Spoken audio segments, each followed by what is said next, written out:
बांकुड़ा जिले के इंदास दामोदर नदी से रेत की अवैध तस्करी की खबर पर कार्रवाई करते हुए इंदास पुलिस ने बड़ी सफलता हासिल की है। मंगलेपुर इलाके में लंबे समय से कुछ असामाजिक तत्व दामोदर नदी से अवैध तरीके से रेत निकालकर उनकी तस्करी कर रहे थे और आज इंदास थाना पुलिस ने गुप्त सूचना के आधार पर साहसपुर ग्राम पंचायत के अश्विनपुर इलाके में छापा मारा। इस दौरान पुलिस ने रेत तस्करी में लिप्त 3 इंजन चालित वैन और 3 व्यक्तियों को गिरफ्तार किया। गिरफ्तार किए गए तीनों आरोपियों को आज विष्णुपुर सब डिविजनल कोर्ट में पेश किया गया। स्थानीय निवासी और जागरूक नागरिकों का मानना है कि पुलिस की इस कार्रवाई के बाद दामोदर नदी से रेत की अवैध तस्करी पर रोक लग सकेगी। स्थानीय निवासी विश्वनाथ मंडी ने कहा कि इस कार्रवाई से हम काफी खुश हैं। उम्मीद है कि भविष्य में इस तरह की तस्करी पर पूर्ण विराम लगेगा। পুলিশ কখন এসেছিল এবং কি করেছিল এখানে? সকাল ওই 7:30 8টার দিকে এসেছিল।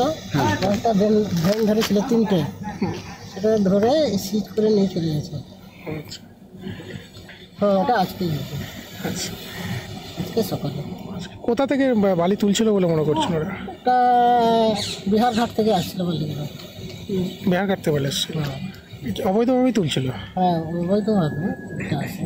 এখানে আগে ঘাট ছিল, এখন তো আর ঘাট নেই। এখানে কোনো ইয়ে হয় না, খাদ নেই। আগে ছিল, এখানে এখন বন্ধ হয়ে গেছে। এখন সামনে ঘাটে আছে, ওখান থেকে আর আনে না, এই ঘাট থেকে নিয়ে আসে।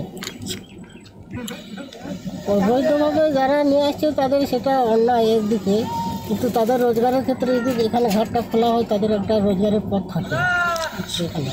আর এতদিক থেকে ইয়ে আনা মানে বালি আনা মানে ওই সামনাঘাট থেকে যদি বালি আনা হয় তাহলে এখানে রেটটা বেশি পড়ে যাবে। এই ধারে পাশের রেটটা, যে রেটটা এখন দিতে পারবে এখান থেকে, সেটা আর দিতে পারবে না, তখন রেটটা বেড়ে যাবে। সাধারণ মানুষের উপর চাপটা পড়বে। ওই কারণে কি চুরি করছে বলে মনে করছে? চুরি করছে, এবার নিজেরা কাছে পাচ্ছে, যদি ধরতে না পারে সেখানে ওদের লাভটা বেশি থাকে। যেহেতু এখানে কোনো ট্যাক্স লাগে না। আপনার নাম? বিশ্বনাথ মান্ডি, বাড়ি? আশ্বিনপুর, আদিবাসী পাড়া।